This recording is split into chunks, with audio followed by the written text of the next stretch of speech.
नदी किनारे बसे एक छोटे से शांत गांव में टीकू बतख और उनकी पत्नी गौरी बतख रहते थे। टीकू का छोटा सा होटल पूरे गांव में मशहूर था। लोग दूर दूर से आकर उनके हाथ का स्वादिष्ट मांस खाते थे।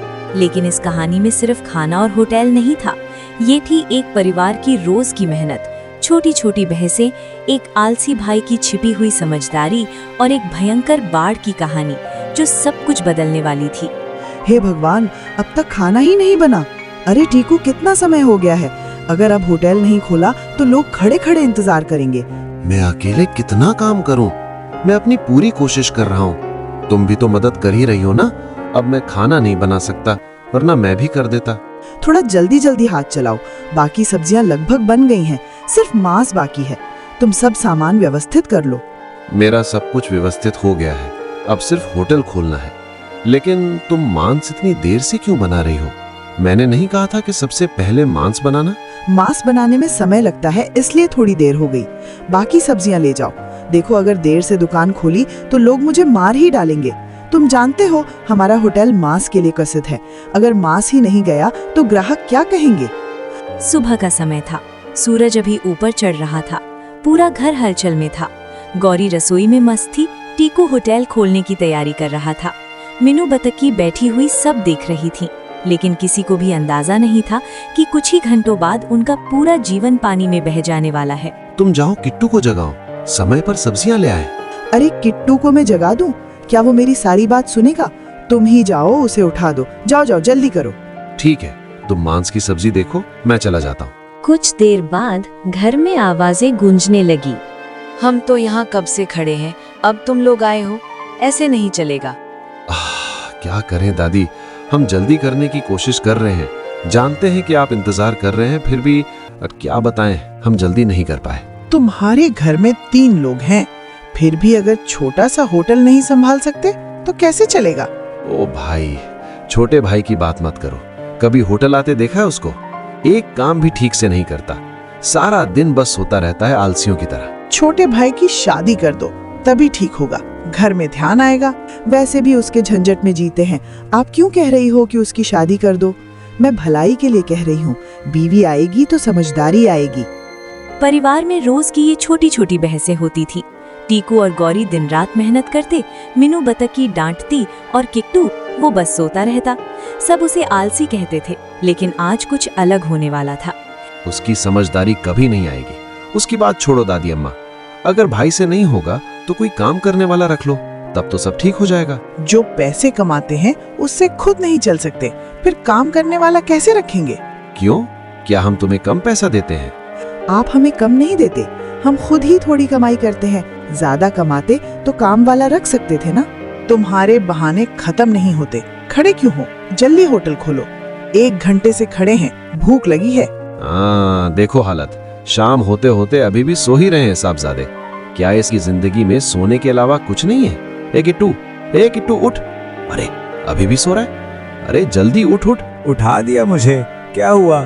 थोड़ी देर सो गया तो बीच में इतना चिल्ला चौहट क्यों कर रहे हो? सोने दो ना। अरे सोने दो ना। अरे थोड़ी देर सो गया क्या? दिन भर से सो ही रहा है, सारा दिन ऐसे सोते सोते बिताएगा। थोड़ी तो होटल की तरफ भी जा सकता था ना। वहाँ जाकर क्या करूँ? तुम और भाभी हो तो फिर मुझे क्या जरूरत पड़ेगी? किट्टू की लापरवाही देखकर पूरा परिवार परेशान था।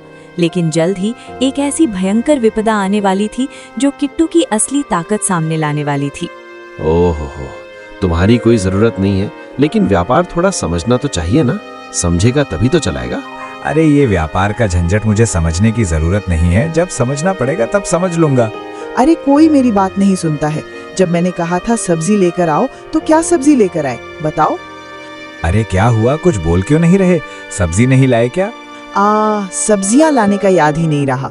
वाह वाह वाह, अब कैसा लग रहा है?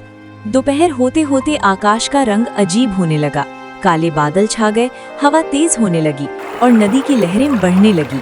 लेकिन अभी भी किसी को अंदाजा नहीं था कि बाढ़ का पानी कितनी तेजी से आने वाला है। आज तो अच्छे खासे मछली मिल रहे हैं, लेकिन आकाश का हाल भी बड़ा अजीब लग रहा है। अरे अगर आज पूरा दिन इसी तरह पकड़ते रहे तो भाई बड़ी कमाई होगी। हाँ, मुझे लगता है बाढ़ आने वाली है। आकाश देख रहे हो? नहीं, बाढ़ नहीं आएगी। कभी कभी ऐसा काला आकाश बन जाता है, पर बाढ़ नहीं आई। पुराने नाविक कहते थे जब नदी में बाढ़ आने वाली होती है तो मछलियाँ बहुत ज्यादा चलने लगती हैं। उसी दिन टीकू और किट्टू को भी बहुत मछलियाँ मिल रही थीं, लेकिन वे नहीं जानते थे कि ये सिर्फ शुरुआत थी। ओह, इसका मतलब आज ज्यादा मछली मिल रही है, मतलब बाढ़। हाँ, वही तो मुझे डर लग रहा है। मछली तो अच्छी खासी मिल रही है। तुमने सही कहा, लहरें बढ़ रही हैं और हवा भी धीरे धीरे बढ़ रही है।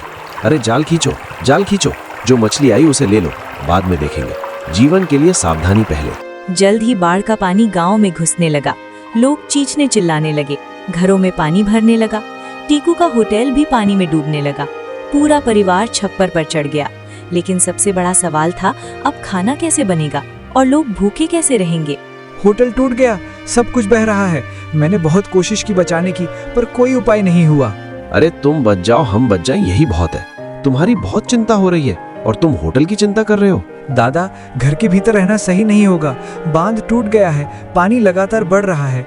इस हाल में अब हम कहाँ जाएंगे? तब किट्टू ने वो बात कही जिसे सुनकर पूरा परिवार हैरान रह गया। उसकी योजना ने न सिर्फ परिवार को बचाया बल्कि पूरे गांव को भी नई उम्मीद दी। अरे रे, चलो मेरे साथ चलो, तुम्हें कुछ दिखाना है।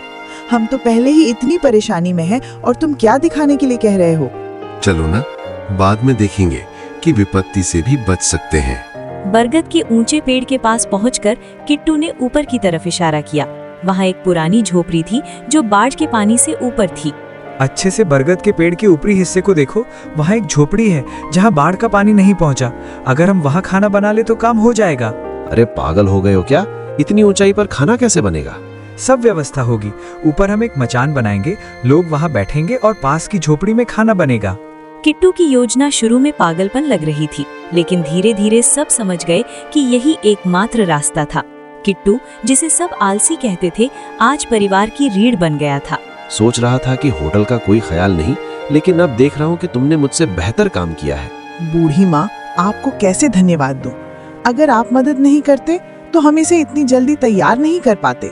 और फिर वो पल आया जब सेठ बाज, जो कल रात किसी की मदद नहीं कर रहा था, खुद भूखा और थका हुआ तैरता हुआ आया। देखो, पानी से कोई तैरते हुए आ रहा है। वो कौन है? ओ हो, कष्ट में है। कोई और नहीं, वो सेठ बाज है। अरे, तुम लोगों ने मुझे इतनी बड़ी सजा क्यों दी? अगर थोड़ी देर हो जाती तो मैं तो डूब जाता। कल रात आपने जो किया वो सभी को याद है। अब तैर कर आए हो तो यही खाना खाओ। नहीं टिक्कू, खाना दो। बहुत कष्ट में रहा, सजा भुगत चुका है। मैंने शिक्षा प्राप्त कर ली है, अब कभी ऐसा काम नहीं करूंगा। बस मुझे खाने दो।